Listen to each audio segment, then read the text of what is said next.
Hello and welcome to the latest episode of A Game of Two Halves, a programme created by BA Sports Journalism students at the University of South Wales. My name is Iestyn Thomas and we'll be covering the latest sporting stories across South Wales and heading into the world of esports, speaking to the CEO of Esports Wales and looking at the unique journey of a Welsh motorsports commentator alongside a USW football captain balancing his playing duties with his university studies. And we'll be joined in the studio by a second-year student to talk about his experiences on the course so far. But first, here are your sporting headlines. After over 2 months without a permanent manager, interim coach Omar Riza has been named as Cardiff City's manager for the rest of the season. The Bluebirds lie in 20th place in the EFL Championship and are looking for their first win in 6 matches when they host Watford on Saturday. Luke Williams' Swansea City travelled to Kenilworth Road to face Luton Town, but in rugby it was announced earlier this week that sadly Dragons flanker Ollie Griffiths had to retire from the sport at the age of 29 due to ongoing health problems. He was diagnosed with a tumour on his spine in September. All 4 Welsh teams will be competing in the opening round of the EPCR Challenge Cup this weekend, with the action kicking off tonight between the Dragons and French side Montpellier at Rodney Parade. The Scarlets travelled to Bayonne on Saturday afternoon, with youngsters Joe Roberts and Archie Hughes available after returning from injuries, whilst Cardiff face a Lyon side that have been struggling in the top 14 this season. The Ospreys host the Emirates Lions at the Swansea.com Stadium on Sunday afternoon and are looking for a 3rd consecutive win over the South Africa side. In ice hockey, the Cardiff Devils welcomed the Belfast Giants on Saturday as they will look to stay top of the Elite Ice Hockey League. Now, our first step into the world of esports takes us behind the scenes with Esports Wales, an organisation that holds 9 different teams playing several video games across the country. Iestyn Thomas headed to the Fusible Tech Festival to find out more about the esports scene. Many would associate the tramshed in Cardiff with nightlife and live music, but for one November day it was taken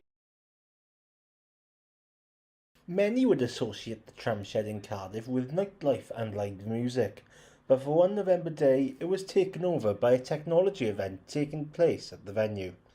Esports Wales were one of the members of this event, with CEO John Jackson on hand to explain his role. I'm John from Esports Wales. Running as CEO, I run pretty much everything from helping out with the national team and then how we can develop esports in Wales and how we continue that growing.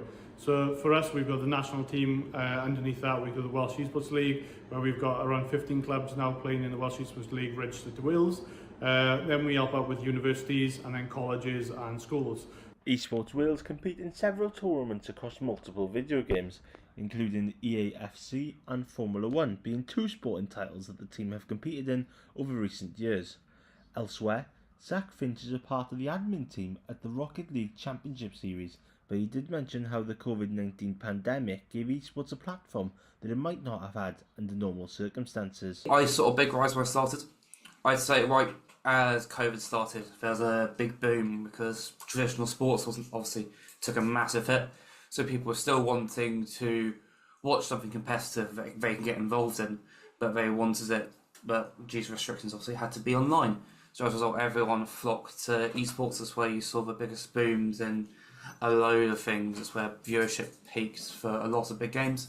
Although Esports Wales also do work outside of the competitive scene, with a focus on education and using video gaming as a tool for young people to learn skills which could help them in their futures. Yeah, I think speaking with parents and speaking to a lot of people is when you start seeing the benefits of esports and how that can be really beneficial to teamwork, communication skills, building confidence and developing scenes and developing those sort of transferable skills in sort of things like social media, graphic design, videography, upskilling in things like game design. So there's so many different pathways now, and I think by having them interested in esports and sort of engaging them on their interest, it's a way to learn other things and other transferable skills that will benefit them in various different industries.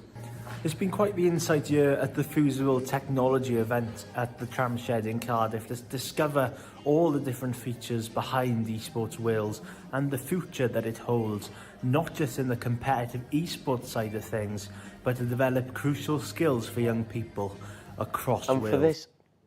for this episode, Student Spotlight, reporter Freddie Owers spoke to USW Third's football captain Callum Cox about life in university sport and how it benefits him both within and outside of his course.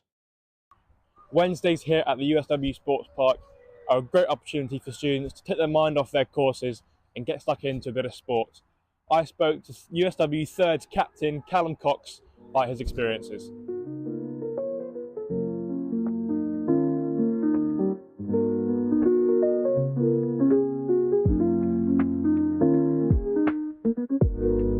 My name is Callum Cox. I do football coaching and performance at USW, and I also play for their men's third team in football.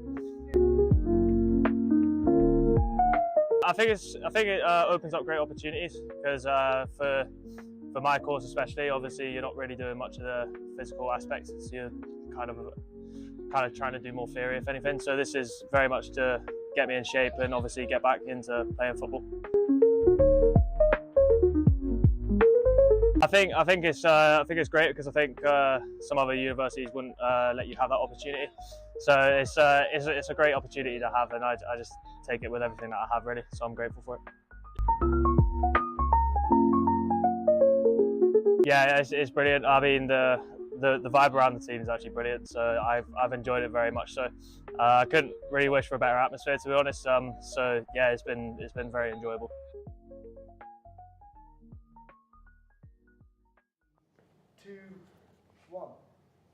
Back into the world of esports now, and here's a story on someone that took a different route to the commentary box.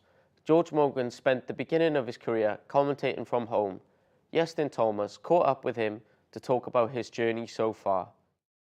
And it is pedal to the metal, and it is go, go, go, go, go. That is the voice of 33-year-old Welshman George Morgan, who took a unique way to real-life motorsports commentary.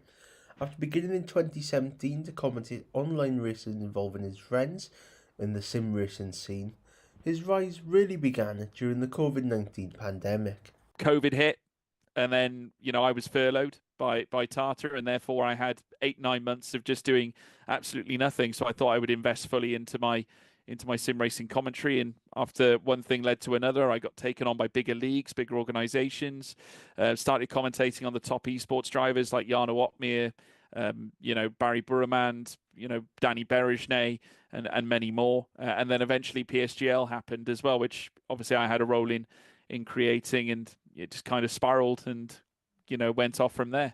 The majority of Morgan's commentary at the beginning of his career came from his home in Abergavenny, but his journey saw him continue to the bigger esports leagues such as the Premier Sim Racing Gaming Leagues, whilst being on the Formula 1 production of their esports series in 2022, before gaining experience on the real-life motorsports stage through several competitions.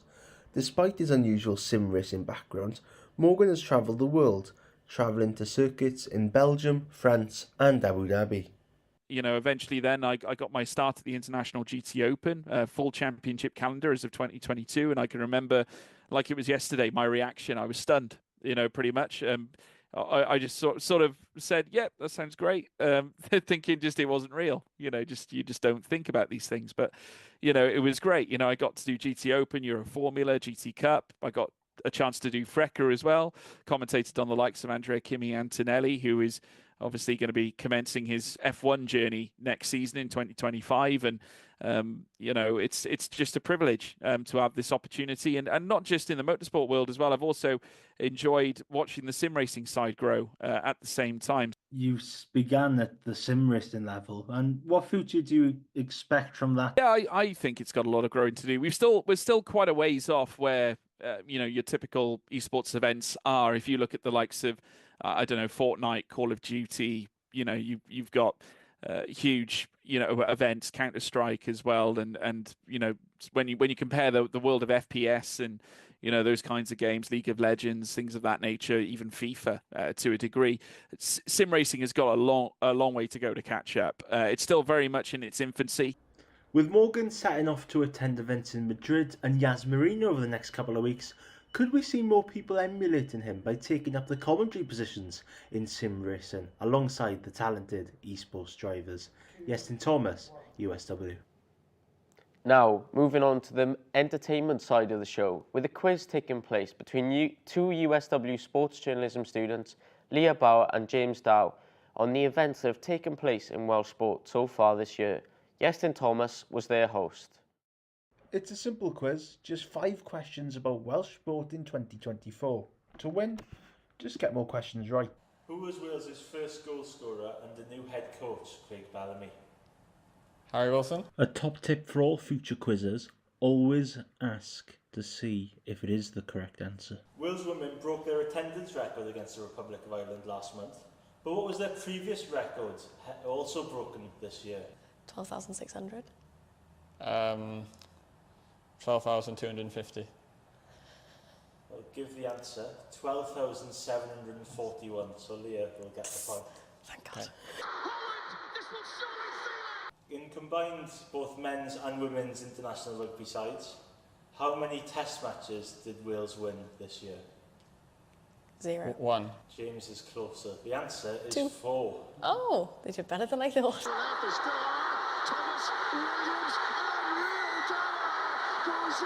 How many test matches did the men's side lose this year? 13. 11. Correct. Oh. Come on. This is embarrassing now. Rugby genius, yeah. It's encouraging to give him a go. Here he goes for the hat-trick. And in darts, which dart player out of Gerwyn Price and Johnny Clayton is highest in the current world rankings as of the 3rd of December? Johnny Clayton. Correct.